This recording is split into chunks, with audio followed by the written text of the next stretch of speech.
So I just got home. My boy just texted me the news that Elden Ring won, or not won, but is now nominated for Game of the Year. Um, Going in my little office. So basically, as a result, so here's what I think. Sure, out of Shadows of the Erdtree, uh, big impact, right? Um, Take off my glasses here. Uh, here's my theory, and I have to admit I'm taking a little bit from Reforge Gaming because he kind of mentioned it. He was the one that originated, and I kind of agree with the theory. Um, Elden Ring made such a big impact. You had streamers, casual people who don't even pay attention to gaming news jump into Elden Ring, who've never played a Souls game before, who don't even know what a Souls game probably is up until they started playing Elden Ring. And it was such a huge gaming cultural like a shift, blow up, whatever you want to call it, because you saw in almost real time everybody share in the suffering. If you didn't hear about it, you would hear, oh, watch out for that lady Melania, watch out for that guy Radon, watch out. You know what I mean? There were certain aspects of Elden Ring that you were like, that everybody was like, yo, have you fought this person yet? Have you, like, I remember my boy Chris, that kid Chris, a fellow content creator and one of my best friends.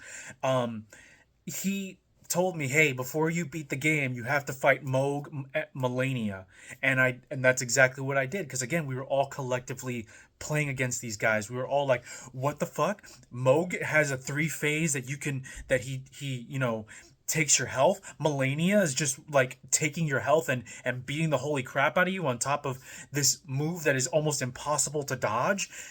So we were all collectively sharing it. And then Shadow of the Erdtree came out. Now, keep in mind, Elden Ring, I felt like kind of blew up even more because you had people like Kai Cenat and other big streamers play this game, right? And that kind of boosted its popularity even further.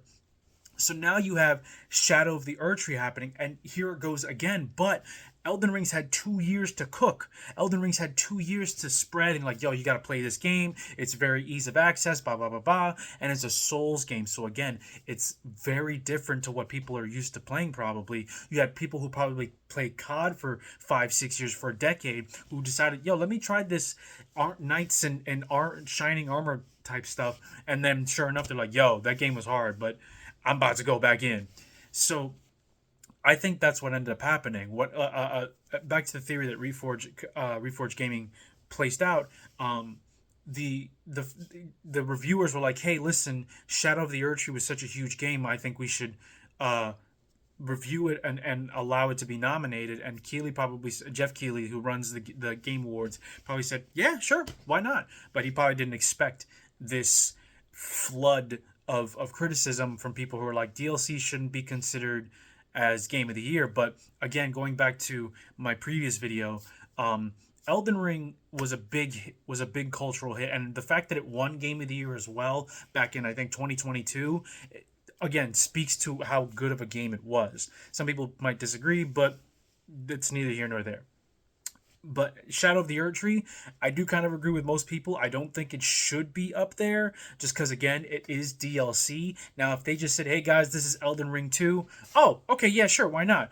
It might be written in the stars that you guys are going to win again, but hey, why not? Yeah, sure. But because it isn't, and they came out and said DLC or expansion, whatever the term that they used was, yeah, it's going to be a big fuss. Anyway, those are my initial thoughts. Shout out to Reforge. Shout out to that kid Chris. I'll see you guys in the next one.